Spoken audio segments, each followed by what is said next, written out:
My friend, we have journeyed through more than half of this path from the wheat fields to the synagogue. We have spoken about hunger, about law, about indifference. But today, I want to invite you to look closely at a very small detail, just a few words in the biblical text, yet one that carries a shocking power. A detail we often skim past because it does not fit the gentle image we usually hold of Jesus. The Gospel of Mark 3-5 records the moment just before Jesus heals the man with the withered hand. Jesus looked around at them with anger, grieved at their hardness of heart. Pause at that word, anger. Does it unsettle you? We are taught that Jesus is gentle and humble of heart, the one who tells us to turn the other cheek, the Lamb of God. So why, here, is he angry? And not a fleeting irritation, but a public, direct anger, one that fills the entire synagogue like fire. That is the question we must face today. Because if we do not understand the anger of Jesus, we will never fully understand his love.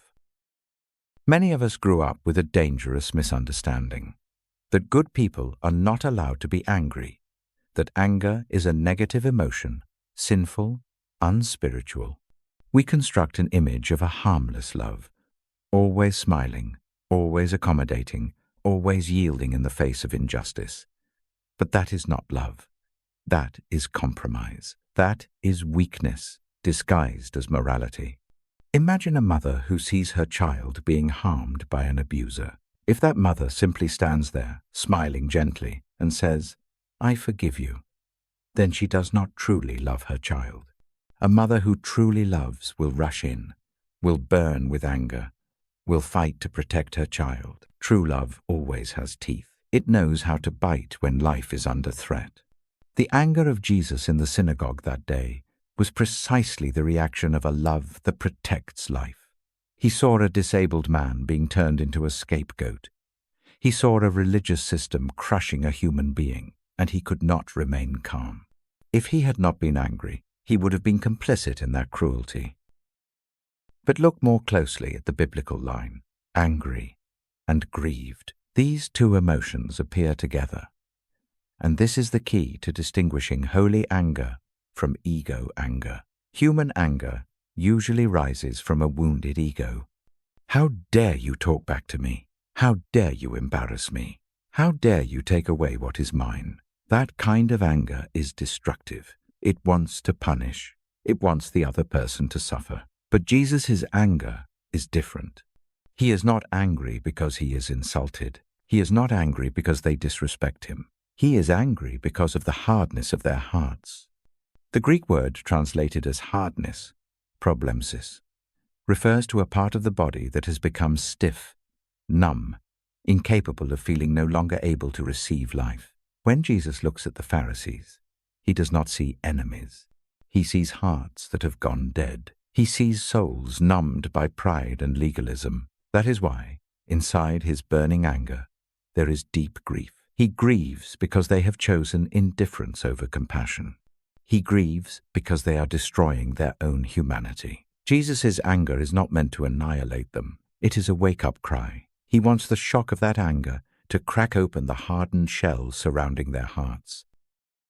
What made their hearts so hardened that Jesus was driven to anger? It was not the obvious cruelty of common criminals. It was something far more frightening.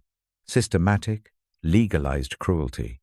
The Pharisees genuinely believed they were doing the right thing. They believed keeping the Sabbath was God's will. They believed excluding lawbreakers was a way of protecting religion. They did everything by the book, by procedure, by tradition, by correct interpretation. And yet, that very sense of being right blinded them to human suffering. When you become too devoted to your theories, people begin to feel like problems. When you idolize order, the cry of the poor starts to sound like an inconvenience. Jesus is angry because he sees this tragic reversal.